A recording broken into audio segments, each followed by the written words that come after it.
여러분을 주님의 이름으로 환영합니다. 또 가정마다 우리 주님의 은총이 충만하시기를 주님의 이름으로 축원합니다. 아프리카의 어느 부족은 아침에 잠을 깨면 노래를 부르고 그리고 그 노래에 맞춰서 춤을 추면서 하루를 시작한다고 합니다. 부족 중에 한 사람이 아프면, 몸이 아프거나 의기소침해 있으면 찾아가서 맨 먼저 묻는 것은 우리처럼 어디가 아프냐라고 묻는 것이 아니랍니다. 그들이 묻는 말은 이런 것이랍니다. 마지막으로 노래한 것이 언제인가, 마지막으로 춤을 춘 것이 언제인가를 묻는다고 합니다. 사랑하는 여러분, 여러분의 가정이 마지막으로 노래한 것은 언제입니까? 여러분의 가정이 마지막으로 함께 춤춘 것은 언제입니까? 가정을 불행하게 만드는 지침들이 있더라고요. 가정을 행복하게 만드는 지침도 있는데, 불행하게 만드는 지침이 있는데, 그 가운데 하나가 뭐냐 하면 자녀를 사랑하면 버릇이 없어진다. 그것도 지침이라고 그래요. 또 가정 문제는 담장 밖으로 나가면 안 된다. 혹은 이 기싸움에는 절대로 지면 안 된다. 이런 것이 가정을 불행하게 만드는 지침들이라고 합니다. 가정은 살아나야 합니다. 가정마다 노래가 살아나야 하고 춤이 살아나야 합니다. 그런데 가정마다 보면 손이 닿지 않는 어려움이 있습니다. 우리의 손이 닿지 않는 곳이 있습니다. 이런 어려움들은 주님의 도움 없이 해결될 수 없는 경우가 참 많이 있습니다. 오늘 우리가 읽은 하나님의 말씀을 통해서 내 가정이 화목되고 또 노래와 춤이 회복되어지는 그런 역사의 시작이 있기를 주님의 이름으로 축원합니다. 오늘 말씀의 주인공은 남유다의 왕이었던 여호야긴이라는 왕입니다. 그의 아버지 여호야김이 왕이 된 지 10년 만에 죽었고, 여호야긴은 아직 세상을 알지 못하는 나이 18살 나이에 아버지를 이어서 나라를 다스려야 하는 왕이 되었습니다. 그런데 그가 물려받은 유다라는 이 왕국은 거의 기울어져서 무너지기 직전에 어떻게 손을 써볼 도리가 없는 회복 불가능한 상태에 있었던 나라였습니다. 구조적으로 부패했고 무너져 있어서 회복하기는 너무 늦은 상태에서 왕이 된 것입니다. 여호야긴은 등 떠밀리듯 함께 이 나라와 무너지고 있었습니다. 그때 일에 대해서 성경은 이렇게 말씀을 합니다. 열왕기하 24장 8절 9절 말씀에 보면 여호야긴이 왕이 될 때의 나이가 18세라 예루살렘에서 석 달간 다스리니라. 그의 어머니의 이름은 느후스다요 예루살렘 엘라단의 딸이더라. 여호야긴이 그의 아버지의 모든 행위를 따라서 여호와께서 보시기에 악을 행하였더라. 여호와 하나님 앞에 악을 행한 왕 여호야긴, 이렇게 성경을 못 박아 말씀을 합니다.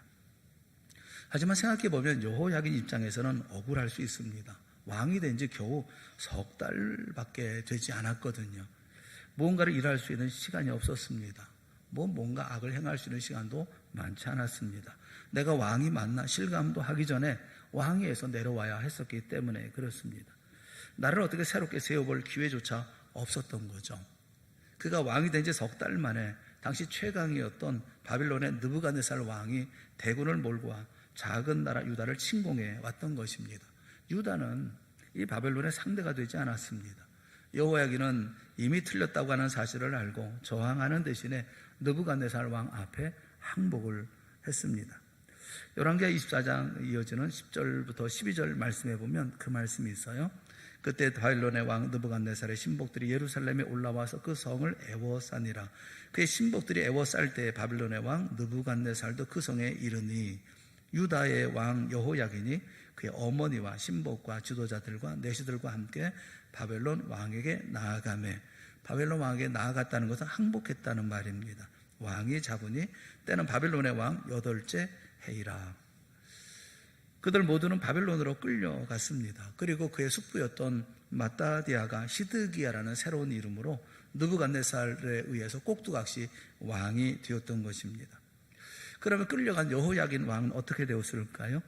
바벨론에 끌려간 후에 바벨론의 깊고 깊은 감옥에 갇혔습니다. 감옥에 갇힌 것이 한 달도 아니고 두 달도 아니고 1년, 2년도 아닙니다. 무려 37년 동안을 감옥에서, 그러니까 자기의 온 인생을 다 감옥에서 보낼 수밖에 없었습니다. 아무도 그를 왕으로 인정해 주지 않았습니다. 아무도 그를 존경해 주지 않았습니다. 아무도 그에게 그 어떤 희망도 이야기해 주지 않았습니다. 고통스러운 죄수의 신세로 그의 인생은 맞춰져 가고 있었던 것입니다. 그 감옥에 갇힌 지 11년째 되던 해 여호야긴이 29살 되던 어느 날 그에게 더욱 비극적인 소식이 들려왔습니다. 그나마 예루살렘에서 형식적으로나마 명맥을 유지하고 있었던 유다 왕국이 완전히 무너져 버렸다는 것입니다. 멸망했다는 것입니다. 지상에서 사라져버리고 말았다는 것입니다. 바빌론은 예루살렘과 예루살렘 성전을 폐허로 만들어버리고 말았습니다. 그리고 마지막 유다의 왕이었던 시드기야는 두 눈이 뽑힌 채로 쇠사슬에 묶여서 끌려갔습니다. 수많은 백성들이 노예로 참혹하게 끌려갔다는 것입니다. 이 소식을 들은 여호야긴은 가슴이 천갈래 만갈래 찢어졌을 것입니다. 그리고 무엇보다도 나라가 없어졌습니다. 고국으로 돌아갈 아무런 소망도 이제는 가질 수가 없는 그런 상태가 되었습니다. 백성들의 소식은 여호야긴을 더욱 비통하게 만들었습니다. 이들의 슬픈 마음이 시편 137편 1절 이하의 말씀에 잘 나타나고 있습니다. 시편 137편 1절부터 4절에 있는 말씀에 보면 우리가 바빌론의 여러 강변 거기에 앉아서 시온을 기억하며 울었도다. 그 중에 버드나무에 우리가 우리의 수금을 걸었나니 이는 우리를 사로잡은 자가 거기서 우리에게 노래를 청하며 우리를 황폐하게 한 자가 기쁨을 청하고 자기들을 위하여 시온의 노래 중 하나를 노래하라 함이로다. 우리가 이방 땅에서 어찌 여호와의 노래를 부를까. 우리를 잡아온 사람들이 우리를 조롱합니다. 그리고 술자리에서 하나님을 찬양하던 그 노래를 부르면서 우리의 흥을 돋우라 라고 말하고 있다는 것입니다. 어찌 그들 앞에 우리가 하나님을 찬양하는 찬양을 부를 수가 있겠는가. 그래서 강병 버드나무에 악기를 걸어놓고 통곡하는 그들의 모습을 우리에게 보여줍니다. 유다는 망했습니다. 유다는 멸망했습니다. 왕은 더 이상 왕일 수가 없습니다. 그는 감옥에 갇혀 있습니다. 그런데 여러분, 이 이야기가 슬프고 처참하게 끝납니까? 그렇지 않습니다. 아무런 희망도 없었던 이 슬픈 이야기는 기적과 같은 반전을 이룹니다. 소망의 이야기로 변합니다. 그 반전을 보여주는 것이 오늘 우리가 읽었던 본문의 말씀이에요. 세월은 속절없이 흘러서 주전 562년 여호야긴이 감옥에 갇힌 지 37년이 지날 무렵이었습니다. 그러니까 그가 55세가 되었을 때였습니다. 18살에 끌려와서 감옥에서 37년 지나 지금은 55살. 어느 날 바빌론에 큰일이 벌어졌던 것입니다. 당대 천하의 영웅이었던 느부갓네살이 세상을 떠난 것입니다.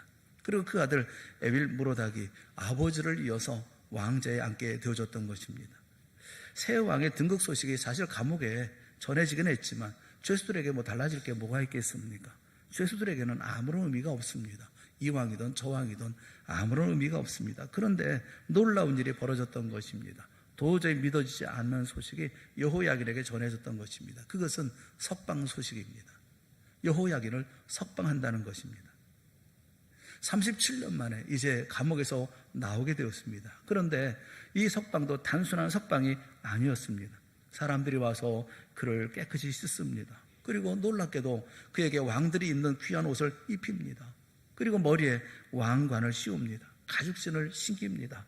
정중하게 안내해서 바벨론 궁궐으로 들어가더니 에빌므로닥 새 왕 앞에 세웁니다. 그리고 에빌므로닥 왕은 믿기지 않는 말을 하는 것입니다. 유다의 왕이요, 그동안 너무너무 고생 많이 했습니다. 오늘부터 그대는 다시 왕의 명예를 회복하게 되었습니다. 앞으로 유대 왕으로 불릴 것입니다. 그리고 궁궐에서 나와 함께 식탁에 앉아 평생 나와 함께 식사를 하게 될 것입니다. 그대에게 필요한 모든 것들은 왕국 재정에서 공급될 것입니다. 많은 왕들이 잡혀왔지만 당신은 그 중에서 가장 높은 자리에 앉게 될 것입니다. 지난 세월은 잊고 나와 함께 남은 생을 삽시다. 자, 이제 내 곁으로 올라오시오. 이런 이야기를 듣게 되어진 것입니다. 이것이 우리가 읽었던 오늘 본문의 내용입니다. 하나님께서 열왕기 하에 있는 말씀을 우리에게 주시면서 죄를 지어서 바벨론으로 끌려가고 마지막에는 유다 왕국이 멸망한 슬프고 처참한 이야기, 그 이야기로 끝내지 아니하시고 마지막 끄트머리에 4절의 말씀을 붙여주십니다. 왜 그랬을까요? 이 4절의 말씀이 우리에게 무엇을 전하기 위해서 이 말씀을 주신 것일까요? 여호야긴 왕의 명예와 신분의 복권을 말씀하신 이유가 뭘까요? 온가족 초청 예배를 드리면서 우리가 가져야 할 두 가지 마음이 있습니다. 또 우리가 분명히 확신해야 할 두 가지가 있습니다. 오늘 본문을 통해서 우리에게 말씀해 주고 있는 두 가지는, 첫째는 하나님은 결단코 우리를 잊지 않으신다는 것입니다. 두 번째는 하나님은 반드시 우리를 회복시키셔서 명예롭게 세워주시는 분이라는 것입니다. 하나님은 우리를 잊지 아니하시는 분이라는 것을 우리에게 보여주시기 위해서 이 마지막 네 구절의 말씀을 우리에게 보여주고 계십니다. 세상은요, 망각이라는 중병을 앓고 있는 것 같습니다. 잊기도 하고 잊혀지기도 합니다. 아무리 인기 절정의 연예인이라 할지라도, 스포츠맨이라 할지라도, 유명했던 사람도 세월의 흐름과 함께 다 잊혀져 갑니다. 우리가 회사에서 열심히 일하고 또 우리가 이 세상 속에서 많은 일들을 감당하고 이런저런 자리에 앉아 있지만 그 자리에서 물러서는 순간 세상은 그를 기억하지 않습니다. 오늘 우리가 어떤 자리에 있든지 누가 그것을 기억하겠습니까? 세상은 망각증이라고 하는 질병을 앓고 있는 것 같습니다. 한 제자가 스승에게 물었습니다. 저는 어디에서 깨달음을 얻을 수가 있을까요? 어디에서 깨달음을 얻어야 할까요? 스승이 대답합니다. 이곳에서. 그러면 언제 가능합니까? 지금. 제자가 다시 물었습니다. 그런데 저는 왜 깨달음이 없을까요? 바로 이곳에서 지금 깨달음을 얻는 것이라고 하면 왜 저에게는 깨달음이 없을까요? 스승이 얘기합니다. 너는 보고 있지 않기 때문이야. 전 지금 보고 있는데요. 너는 보고 있지 않아. 아니, 왜 제가 안 본다고 말씀하시는 것입니까? 그 말에 스승은 이렇게 대답했습니다. 보기 위해서는 지금 여기 있어야 돼. 그런데 너의 마음은 언제나 다른 데 가 있어. 왜 기억하지 못할까요? 보지 않기 때문입니다. 왜 보지 않습니까? 이곳에 있지 않기 때문에 그렇습니다. 마음이 다른 데 가 있기 때문에 그렇습니다. 세상이 그렇습니다. 세상이 왜 잊어버립니까? 마음이 다른 데 가 있기 때문에 그렇습니다. 세상은 나에게 아무런 관심이 없습니다. 세상은 나를 기억하지 않습니다. 어느 날 어느 순간에 그 자리에서 내가 물러나면 세상은 잊어버리고 맙니다. 그런데 성경은 하나님을 우리에게 어떻게 소개하고 계시느냐 하면 나를 잊지 않으시고 기억하시는 하나님이라고 소개를 합니다. 여호야긴이 감옥에 있었던 37년은 결코 짧은 세월이 아닙니다. 그런데 저 깊고 깊은 감옥에 갇힌 사람, 누구도 기억하지 않는 사람, 그런 사람을 하나님은 잊지 않고 기억해 주셨다는 것을 오늘 본문은 우리에게 가르쳐주고 계시고 말씀해주고 계시는 것입니다. 사랑하는 여러분, 하나님은 여러분을 잊지 않습니다. 하나님은 여러분을 망각하고 있지 않습니다. 표면에 있는 사람만 기억하시지 않습니다.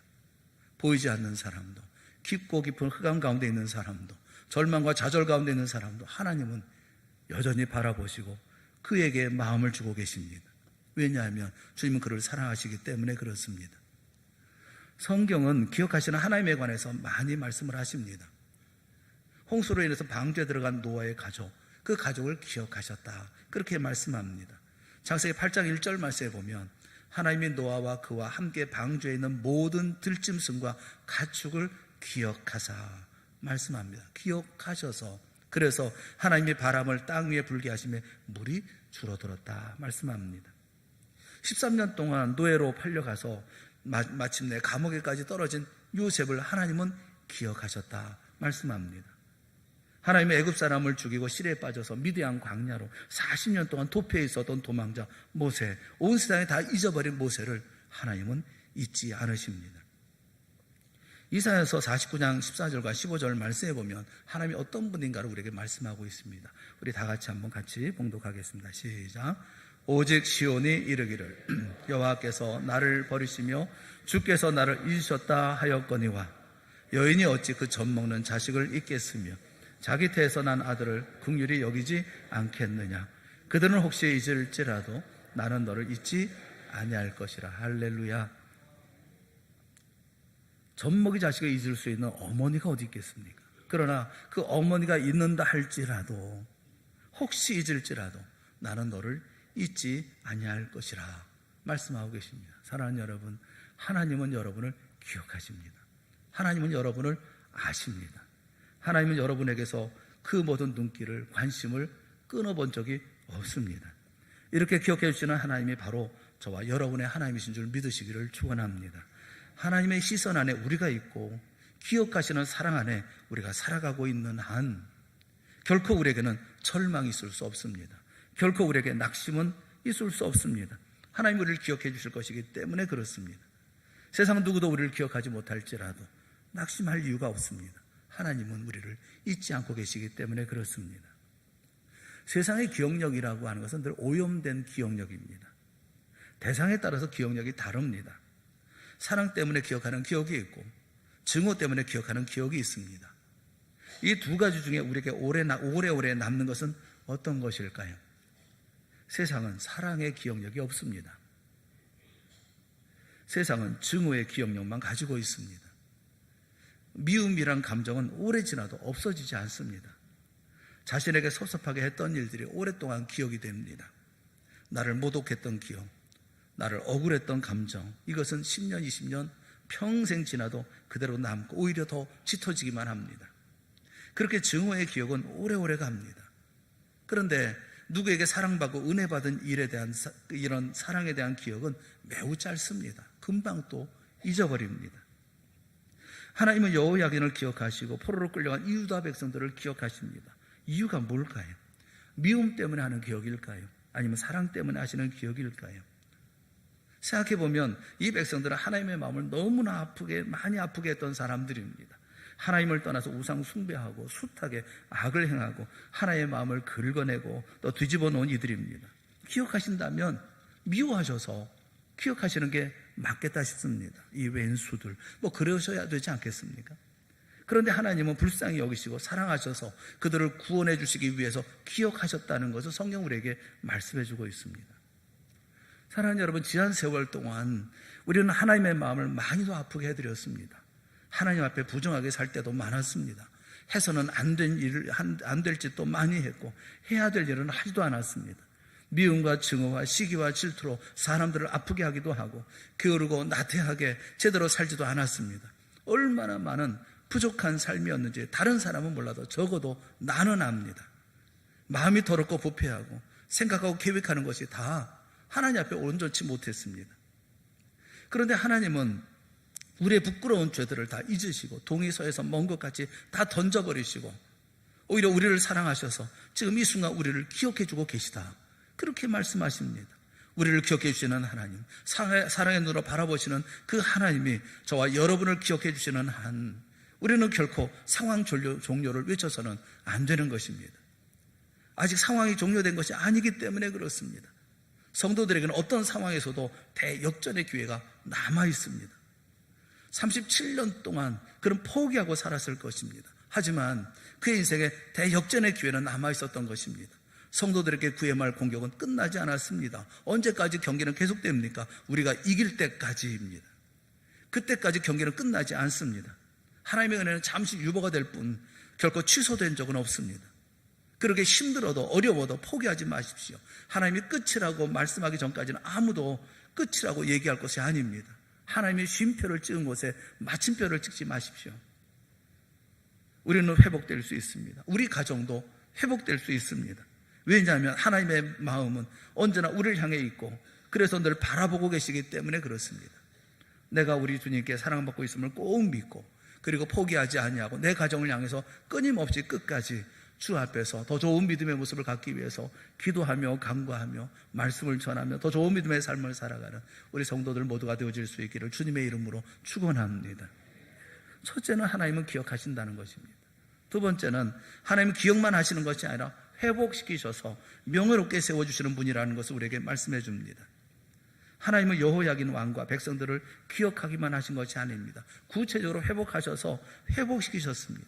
감옥에서 나오게 하시고 왕으로 복권되게 하시고 명예로 회복되게 하시고 일으켜 세워주셨습니다. 하나님은 마음을 작정하시고 말씀하신 것을 그대로 이루십니다. 일찍이 예레미야를 통해서 유다 백성이 포로로 끌려갔지만 나중에 다시 회복할 것에 대해서 이미 말씀하셨습니다. 예레미야 29장 10절과 11절 말씀해 보면 여호와께서 이같이 말씀하시니라. 바벨론에서 70년이 차면 내가 너희를 돌보고 나의 선한 말을 너희에게 성취하여 너를 이곳으로 돌아오게 하리라. 여호와의 말씀이니라.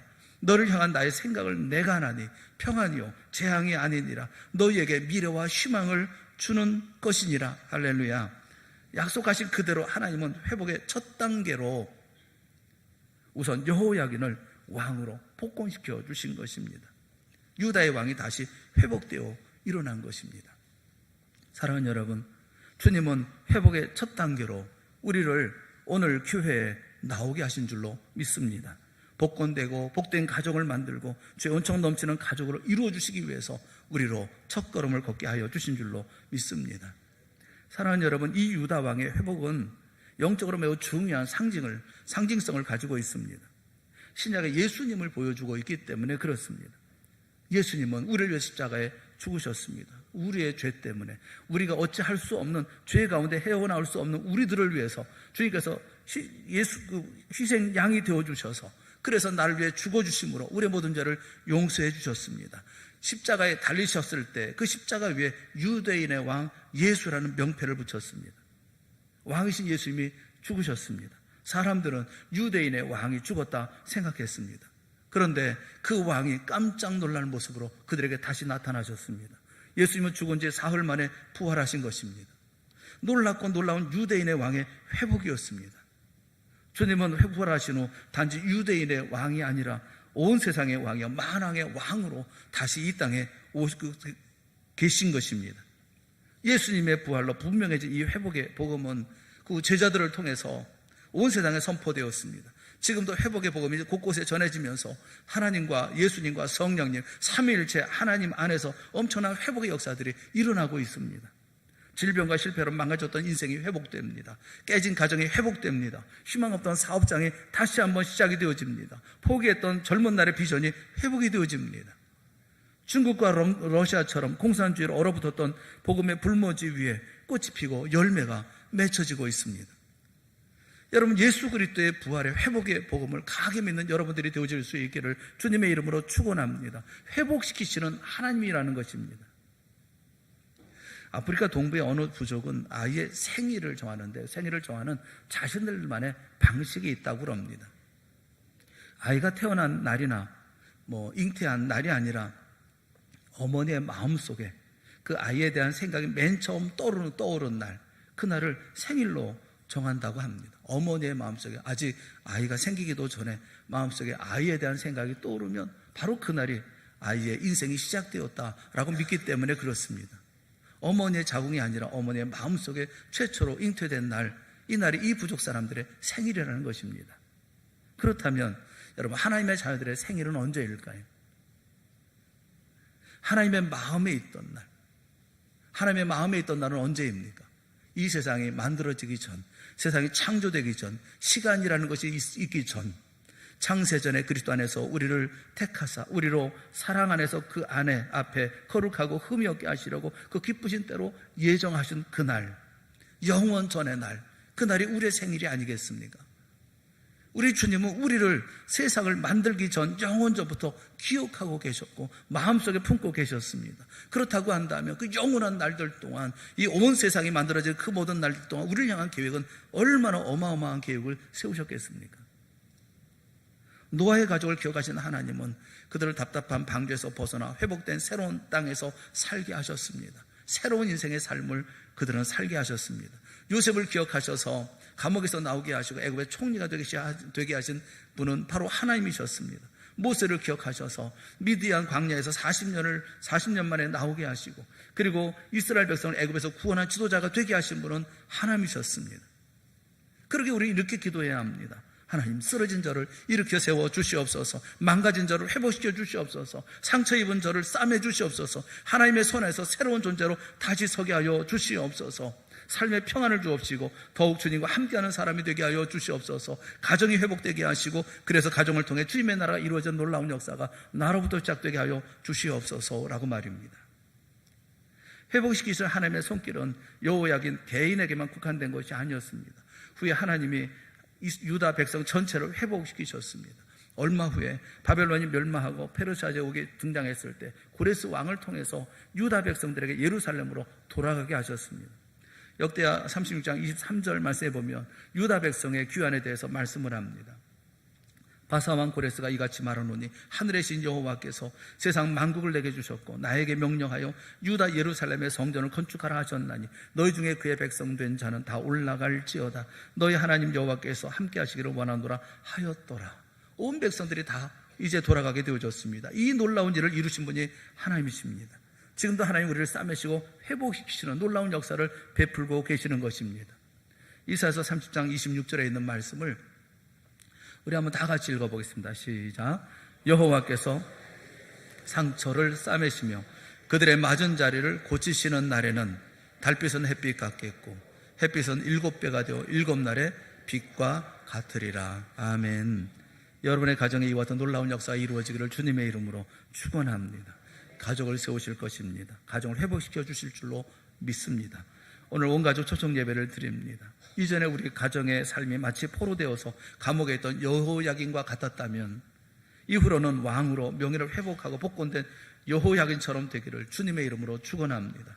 여러분 결코 소망을 꺾지 마십시오. 우리를 기억하시고 회복시키시는 하나님을 붙드십시오. 온 가족이 부르짖어 함께 기도하는 가족이 되어질 수 있기를 바랍니다. 우리 개인과 가정이 회복되고 부흥되기를 주님의 이름으로 축원합니다. 우리의 남은 생애 전부에 하나님의 기억하시고 회복시켜 우뚝 세우시는 은총의 충만한 놀라운 역사가 오늘 이 시간을 통해서 다시 한번 새롭게 시작되어질 수 있기를 주님의 이름으로 축원합니다. 기도하겠습니다. 사랑의 하나님 아버지, 우리 가정을 복 주시기를 원합니다. 우리 가정의 믿음으로 하나 되어질 수 있기를 원합니다. 기억하시는 하나님, 내 자녀를 기억하시고 내 남편을 기억하시고 내 아내를 기억하시고 내 모든 삶을 기억하시는 주님, 이제 은혜를 베풀어 주셔서 회복시켜 주시옵소서. 그리고 제자리에 있게 하여 주시옵소서. 모두가 하나님의 영광을 드러낼 수 있는 우리 가정이 되어질 수 있기를 원합니다. 주의 은혜와 주의 은총과 주의 축복 속에서의 매일의 삶이 되어질 수 있도록 인도하여 주시옵소서. 함께 기뻐하며 함께 찬송하며 함께 감사하며 함께 주 앞에서 우리에게 맡겨진 모든 소명들을 충성스럽게 열심히 있게 감당하는 우리 모두가 되게 하여 주시옵소서. 그리고 우리 가정에 하나님의 나라가 이루어지게 하여 주시옵소서. 예수님의 이름으로 간절히 기도드리옵나이다. 아멘. 우리 다